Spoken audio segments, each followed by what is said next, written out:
Pertama kali, kami sudah sampai di rumah Adnan dan Lestari, di mana mereka sudah tinggal bersama begitu lama, dan sekarang muncul Nafisa untuk bergabung hidup bersama mereka. Biar aku yang gendong Aira dan belanjaan, biar aku minta tolong sama Bi Ami, kata Adnan dan turun dari mobil.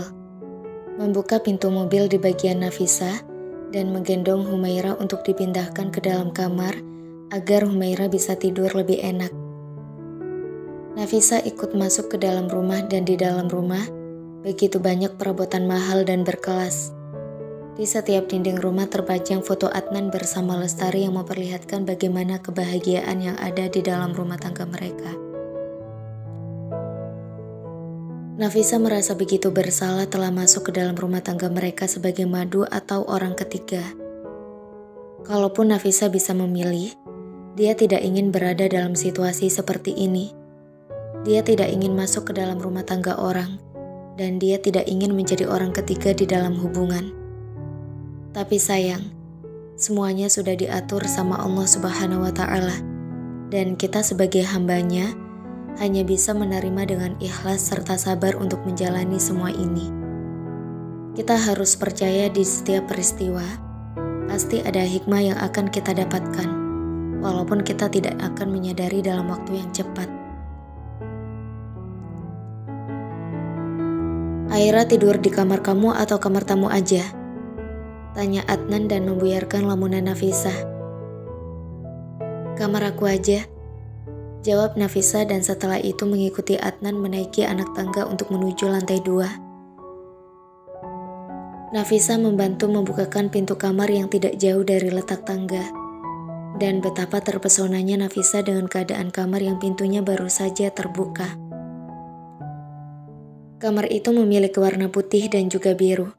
Warna kesukaan Nafisa dan perabotan semuanya tersusun dengan rapi di tempatnya, sesuai kebiasaan Nafisa.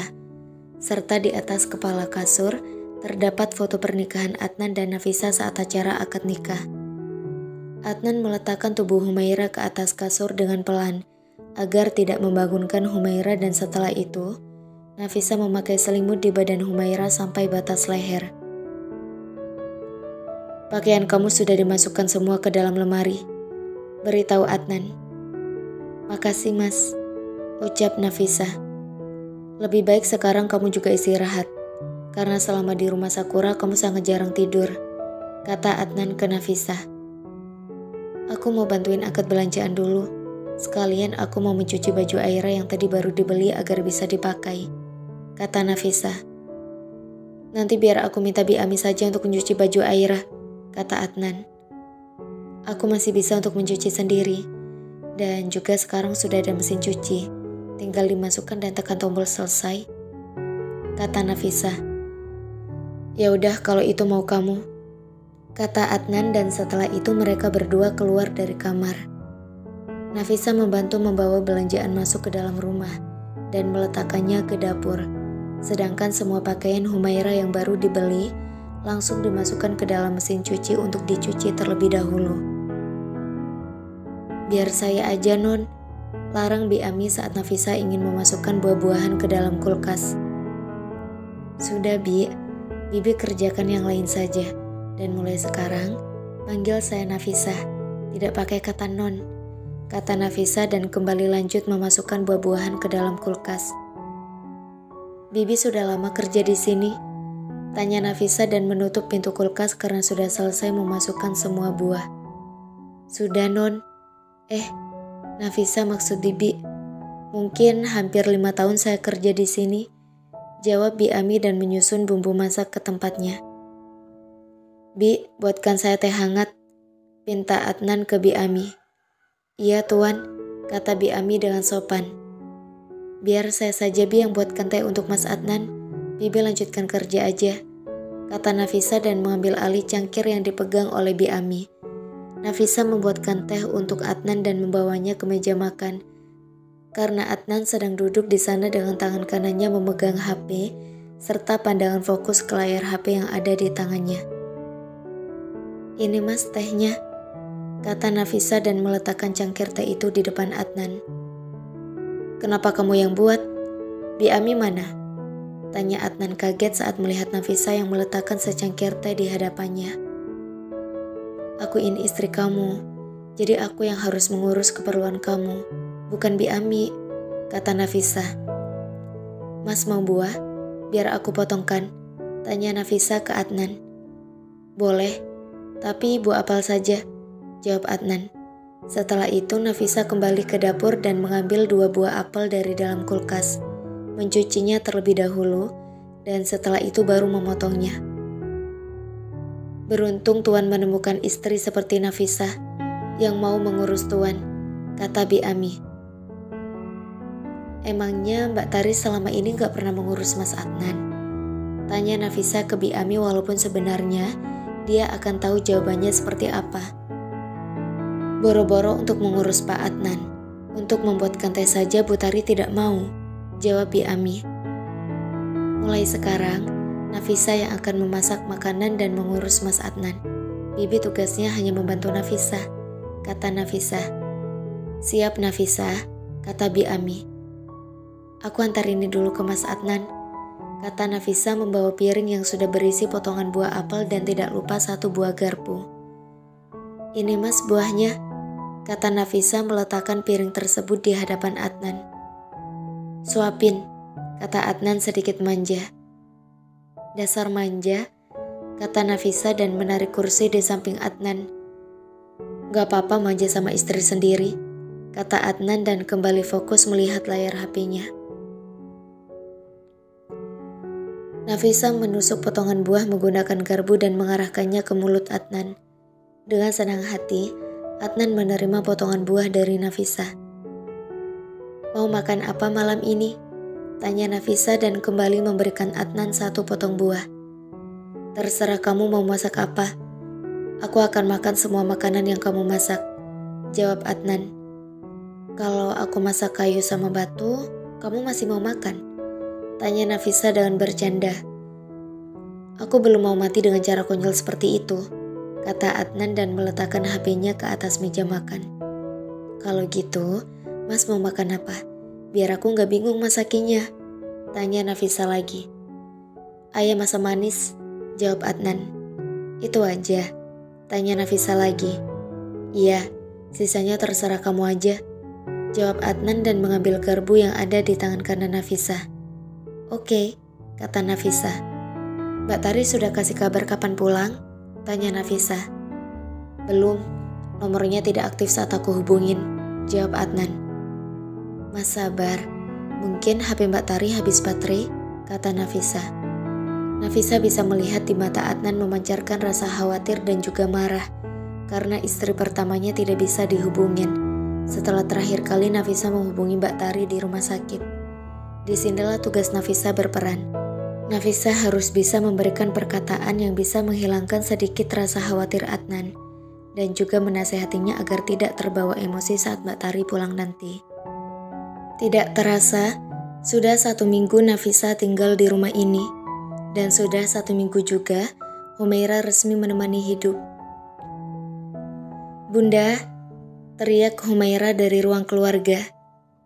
Iya Aira, tanya Nafisa keluar dari dapur dengan membawa nampan yang berisi minuman dan cemilan. Ayah jahat, masa bilang Aira mirip kelinci? Aduh Humaira dengan kesal. Kamu memang mirip kelinci? Coba lihat gigi kamu, seperti gigi kelinci, kata Adnan dan memperlihatkan foto animasi kelinci dari HP-nya. Aira manusia, bukan hewan ayah, kata Humaira dengan kesal dan menghentakkan kedua kakinya. Ayah cuma bilang kamu mirip kelinci, bukan bilang kamu hewan, kata Adnan menahan senyumannya. Tapi kelinci itu hewan ayah, teriak Humaira dengan marah. Aira, tidak baik teriak seperti itu sama ayah, tegur Nafisa dengan tegas dan mendudukkan dirinya di samping Adnan. Tapi ayah yang bikin Aira kesal duluan bunda, kata Humaira dengan nada pelan dan menundukkan kepalanya. Bunda tahu Aira kesal sama ayah, tapi Aira tidak boleh bicara dengan teriak ke ayah, beritahu Nafisa dengan lembut. Maaf bunda, kata Humaira. Minta maaf sama ayah, bukan bunda, kata Nafisah. Maaf ayah, kata Humaira dan menatap Adnan dengan mata yang berkaca-kaca. Iya, ayah maafkan, kata Adnan dan menarik Humaira ke dalam pelukannya. Aira janji tidak akan mengulainya lagi, kata Humaira dengan isakan tangisnya. Adnan mengelus punggung kecil Humaira dengan lembut dan penuh kasih sayang. Keinginannya memiliki anak sudah terwujud dengan kehadiran Humaira. Walaupun Humaira bukan anak kandungnya, tapi Adnan sudah begitu bahagia. Mbak Tari, kata Nafisah dengan kaget dan bangkit dari duduknya dengan cepat. Adnan dengan cepat mengubah pandangannya menuju Tari yang baru saja masuk ke area ruang keluarga. Dan Tari hanya diam di posisinya dengan mata memandangi mereka bertiga. Tapi pandangan Tari lebih fokus kepada anak kecil yang ada di pelukan Adnan. Hebat ya, baru menikah sudah punya anak. Anak mana yang kalian ambil tanpa meminta izin kepadaku terlebih dahulu? Kata Tari dengan nada mengejeknya. Nafisah, kamu bawa Aira ke kamar, kata Adnan dan melepas pelukannya. Selesaikan tanpa adanya emosi, ingatkan Nafisah dan setelah itu mengajak Humaira menuju kamar yang ada di lantai 2. Humaira menatap Tari sebentar dengan senyuman manis di bibirnya. Tapi sayangnya, Tari memberikan tatapan tajam yang membuat Humaira langsung mengalihkan pandangannya karena takut. Itu siapa bunda? Tanya Humaira saat mereka berdua sudah berada di dalam kamar. Itu Mama Tari, istri pertama ayah, jawab Aisyah dengan jujur. Tapi bukannya bunda istri ayah? Tanya Humaira. Aira akan mengerti saat besar nanti. Tugas Aira sekarang harus sayang dan patuh sama Mama Tari seperti Aira dengan bunda, beritahu Nafisah. Iya bunda, kata Humaira mengerti. Aira tunggu di sini sebentar. Bunda mau lihat ayah sama Mama Tari sebentar, kata Nafisah. Iya bunda, kata Humaira. Nafisah keluar dari dalam kamar, dan Nafisah mulai bisa mendengar keributan dari lantai bawah. Nafisah dengan cepat menuruni anak tangga untuk menenangkan kedua orang yang sedang berselisih. Mas, teriak Nafisah saat sampai di lantai bawah dan begitu terkejutnya saat melihat Adnan sudah mengangkat tangannya untuk menampar wajah Tari. Nafisah berlari menuju Adnan dan menahan tangan Adnan agar tidak melakukan kekerasan yang akan membuat dirinya menyesal nanti. Tampar mas, tampar, kata Tari dengan nada marah dan mata yang sudah berkaca-kaca.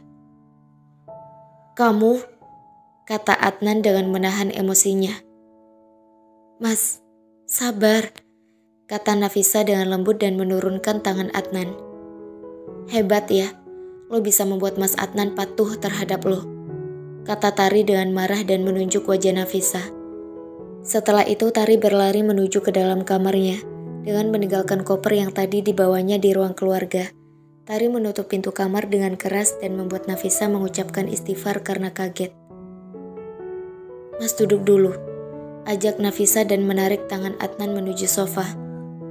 Minum dulu, kata Nafisah menyerahkan cangkir yang berisi teh. Adnan menerima cangkir itu dan langsung menghabiskannya dengan cepat. Nafas Adnan masih naik turun karena emosi yang melonjak di dalam diri Adnan. Aku sudah bilang, jangan pakai emosi. Syukur aku turun tepat waktu. Kalau tidak mungkin Mas akan menyesal. Kata Nafisah meletakkan cangkir tersebut ke atas meja dan menjatuhkan dirinya duduk di samping Adnan. Bodoh, bodoh, bodoh, kata Adnan dan memukul kepalanya menggunakan kedua tangannya. Tenangkan diri Mas dulu, baru nanti bicara baik-baik dengan Mbak Tari. Kata Nafisah menahan kedua tangan Adnan agar tidak memukul kepalanya lagi. Tidak lama terdengar suara pintu kamar terbuka dan keluarlah Mbak Tari dengan pakaian yang sudah diganti. Nafisah bisa melihat mata sembab Mbak Tari yang habis menangis. Mbak Tari mau kemana? Tanya Nafisah dengan lembut. Bukan urusan lo, jawab Tari dengan suara yang keras dan tatapan yang tajam. Setelah itu Mbak Tari pergi meninggalkan ruang keluarga. Adnan hanya bisa menatap punggung Tari yang mulai menghilang. "Bunda," panggil Humaira yang baru menginjakkan kakinya di anak tangga terakhir. "Iya sayang," tanya Nafisa dan menatap Humaira yang posisinya berada di belakang Nafisa. Humaira melangkahkan kakinya mendekati bunda dan ayahnya tanpa menjawab pertanyaan bundanya terlebih dahulu. "Ayah, jangan marah-marah. Aira takut," kata Humaira yang sekarang sudah berdiri di depan Adnan atau ayahnya. "Maaf sayang, ayah tidak bermaksud membuat Aira takut," kata Adnan dan menarik Humaira masuk ke dalam pelukannya. Emosi Adnan mulai mereda saat memeluk Humaira, dan Adnan akan berjanji pada dirinya untuk menjaga Humaira sampai tetes darah terakhirnya.